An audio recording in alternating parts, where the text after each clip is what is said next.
calling the flag. Eric Vickman, the strong safety, was all over the wide receiver, but it was great coverage. You're not going to give every call to the home team here. He was on his man one-on-one and did a tremendous job of sticking to him in the goal line area. 7:05 left to play in the ball game. Florida knocking on the door again, second and goal from the Georgia Southern 6, up 55-14. Johnson, deep handoff to Tyrone Baker, trying to pick his way back, and there's not much room there. Derek Reeves and Eric Davis make the stop, and they might have thrown him for a yard loss. Try to run a little delayed draw, but the Georgia Southern defense didn't bite. These guys tackle the running back like a bunch of hungry dogs going after fresh meat. They're a little embarrassed. The quarterback on first down is thrown in the end zone. Hey, they stiffened up on defense and stuffed the running back on second down. Third down and goal now. Ball backed up to the 8-yard line. Dubose and Baker are the setbacks out of the eye, and that is Baker in motion. Johnson to throw. He scrambles, has an open field for the end zone, and it is a touchdown. Aaron Kenny.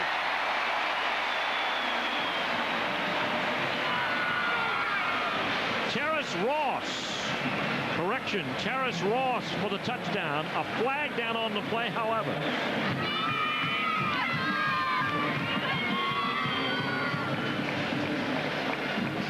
You got to watch quarterback Doug Johnson roll to his right. He wants his wide receivers to make something happen. Get open, roll with me, get open. And Terrace Ross does just that. He guns it at the last instant, hits him right in the breadbasket. Field on the pass, be 5 yards, penalty, repeat the third down. Well, take away the touchdown. Illegal receiver downfield. The amount of time that it took Doug Johnson to get out to the flats, his lineman thought he had thrown the ball and released, thus creating the illegal receiver downfield. Third down over. Ball pushed back to the 12. So Terrace Ross's moment will have to wait. Johnson to throw again with heat. No, incomplete, intended for Dean. That is Jason Dean. And Johnson was flattened there momentarily. That gave a stir to the Florida sideline, and this sends the field goal unit in. Bart Edmonston will come in to kick the field goal on fourth down. Matt Teague to hold. This will be a 30-yard kick. The Georgia Southern defense blitzed on that last play. They haven't done a lot of that in the second half, but on that play they got pressure on the quarterback. Number 33, Josh Smithers, the outside linebacker, dumped young quarterback Doug Johnson. Here comes the kick, and it is blocked. I think Maurice Bing got it. Yes, it was. Still in there. Maurice Bing, playing specialty teams, blocked the Bart Edmonston field goal attempt, and Georgia Southern gets a little measure of satisfaction out of that one as they take the ball over at the 18-yard line. This is some of the things that Georgia Southern players can talk about down the road. Hey, we played Florida. We played to a sellout crowd, and we did some positive things. We came up with some big plays, and that was another one right there. He tipped a play earlier. In this play, he blocks it completely. He's still in there with the second unit, third unit, and fourth unit, but Maurice Bing, he's a hustler. You got to like his heart and his desire. Greg Hill under center again, 1st and 10 for Georgia Southern at their own 18. Hill carves up the defense and is on his way. Mike Harris forces him out of bounds at the 45-yard line. It is a gain of 27 on the play. You're a head coach. You love to see this out of your option quarterback, Greg Hill. This is something the Florida defense has to stop and combat. We're going to look at it again. Watch Greg Hill. He fakes it to the fullback, keeps a hold of it, turns the ball upfield. There's no one out there, makes a little move, gets a little shed block from his wide receiver, and heads off down to the sidelines. 1st and 10, Georgia Southern. Greg Hill out of Sarasota, Florida. Has the handle, and he is hauled down. Cameron Davis, who's already made himself familiar to the crowd here with his touchdown run for a 45 or a 40-yard fumble recovery. Comes away with the tackle behind the line of scrimmage. Florida has some unique statistics for their defensive people. They have a category called big plays, tackles behind the line of scrimmage. They combine all the tackles for loss, tackles behind the line of scrimmage, quarterback sacks, hurries. Any other way to help the defense out. You can't get big plays on the offensive line. That's why their press guide is about 5 feet thick. Carl Small straight ahead. There's a flag down on the play at the 42-yard line on this 2nd and 12 play for Georgia Southern. Florida up 55-14. The game was tied briefly in the first quarter, but then a 21-point explosion by the Gators in the second quarter. And when you've got a young quarterback in there, they've got not one guy, but 2 guys in motion. That's the penalty. And you can't do that. Even though he's a freshman quarterback, you've got to execute when you're in there and you're given that opportunity to play. North of the border, you can do that, but not here. I never got a chance to play up there when I played. Well, that's good. Yeah, it is. Come to mention it is. You ever see when the Grey Cup gets played? In some of the most abominable conditions possible. Winnipeg in November. 2nd down and 17 coming up for Georgia Southern. Clock's now starting to move with 5:13 left. Florida comfortably off to its 2nd win and its 37th in 39 tries in the Steve Spurrier era here at Florida. And Small, the ball carrier, up over the 43-yard line. Tackled after a 6-yard gain. Mike Moten making the stop for the Gators. Both fullbacks, Carl Small and Roderick Russell, have had pretty good success running in between the guards. Not the tackles, but the guards. These guys are getting a good push in the middle, and they're hitting that quick hitter right at the middle, and Florida can't stop it. They haven't been able to stop it all day long, and they keep going to the well, this Georgia Southern team, because they can execute if they're having success with it. 3rd down and 11. Georgia Southern trailing big, and going straight ahead now is Carl Small again. He's going to be shy of the 1st down. Gets out to midfield. It's a gain of 4. And on the tackle is going to be Kevin Walton. So Walton on the stop. It'll bring up 4th down. And let's see, Greg Hill may be staying in the game. They may not send the punting unit in. At this point in time in the game, you want to get as many plays in for your young quarterback, your second-team line, if you can. If not, they got to run the clock out. Here comes the punting unit. But you give that guy the opportunity to get out there and get as many plays as he can in, because down the road, he's going to have to play some football for this team. Well, you see Georgia Southern, what they do is they wait for that play clock to start, and they want to try to freeze Florida out there on the field and maybe get a favorable situation out there. Kick by Warab. It is shallow this time. It is down at the 31-yard line. Stops the clock with 3:36 left to go in the ball game. But Florida comfortably ahead, getting ready to celebrate their 2nd win, 55-14 over Georgia Southern. Does it seem as if your new grass will never grow at all? Or if it does, is it weak and pitiful? Then you need Pennington Pen-Coated Grass Seed. Pen-coated seeds are sealed with a protective coating that works as an insecticide, a fungicide, and a growth stimulant. This enables pen-coated seeds to grow stronger with a deeper root system. For a beautiful lower maintenance lawn, look for the Pen-Coated logo on the bag or call 1-800-285-SEED. Some people are content to let life pass them by.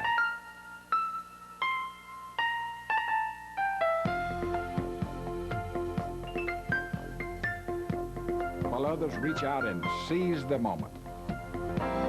Life College gives students many educational choices.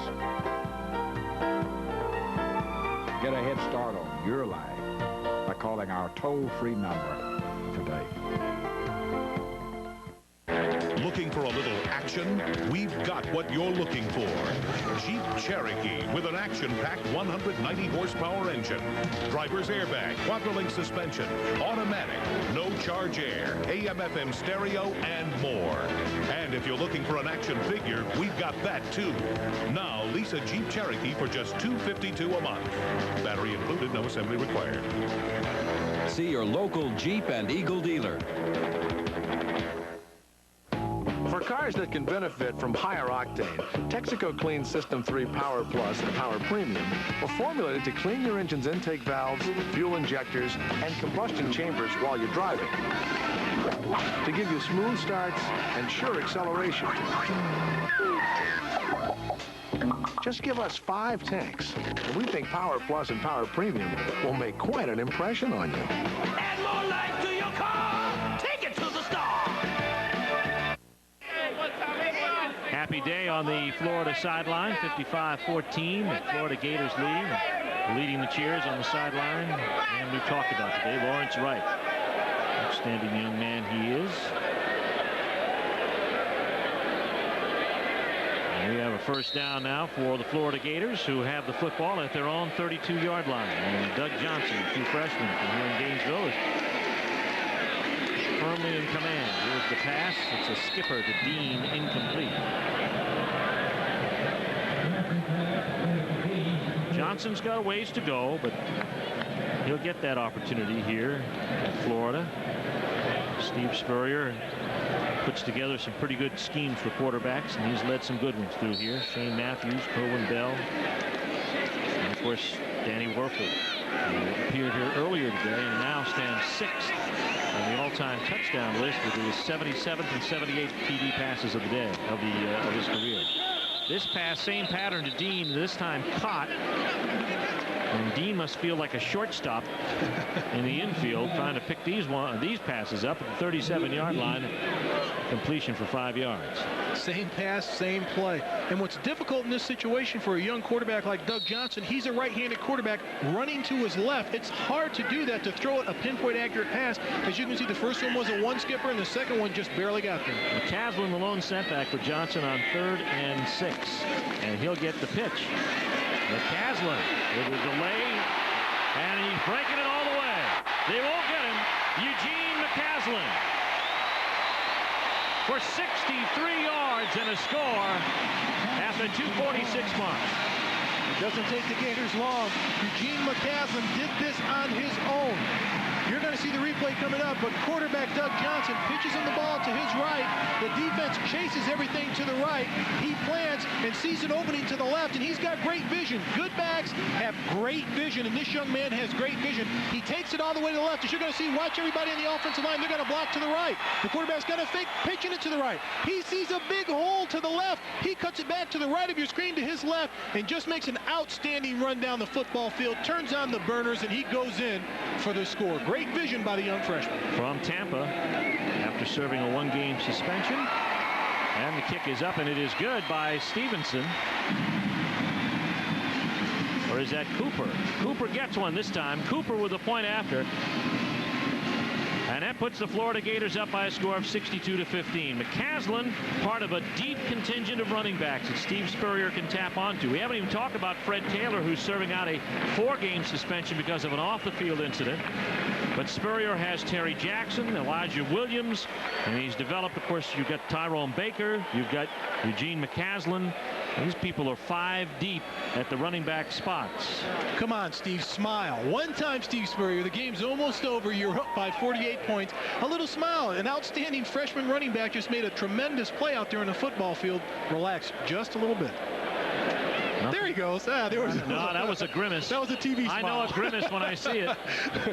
There you go. Now we finally got a quick smile on him. Well, he's still coaching and talking mechanics, footwork, and stuff like that to Doug Johnson. Well, you have to admire him. He's a consummate professional. He wants to coach. He loves to coach. That's his life. Hey, he wants perfectionism, and he's going to get it out of his football team. He wants him to be perfect. He's either talking about footwork or it's a poor imitation of the Macarena. One or the other. He's trying to get his point across to the true freshman with 2:46 left to go.